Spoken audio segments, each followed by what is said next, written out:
নমস্কার বন্ধুরা, আমি আবারও একটা মিনি ভ্লগ নিয়ে চলে এসেছি। তো আজ আমি আমার বোনকে এই গিফটটা দিলাম। ঠিকই ধরেছ, ওর হচ্ছে বার্থডে আসছে। তো 10 তারিখে জন্মদিন, তার জন্য আমি হয়তো আসতে পারবো না। সেই জন্য ওকে আগে আমি গিফটটা দিয়ে দিলাম। তো দেখো এখানে রুহি সোনা ওর দিদিকে পেয়ে কতটা খুশি। আর এদিকে আমার বোন গিফটটা আনবক্সিং করছে, তো দেখি ওর কেমন লেগেছে।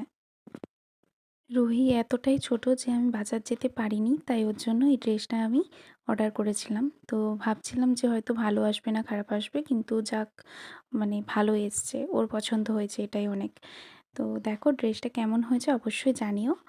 আর এর সাথে আমি একটা ব্রেসলেটও দিয়েছি, সেটাও দেখাচ্ছি।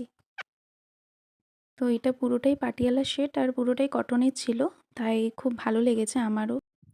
আর এই ব্রেসলেটটা দিয়েছি, তো ওর তো পছন্দ হয়েছে, এটাই অনেক। তো আমার এই মিনি ব্লগটা কেমন লাগলো অবশ্যই জানিও। টাটা।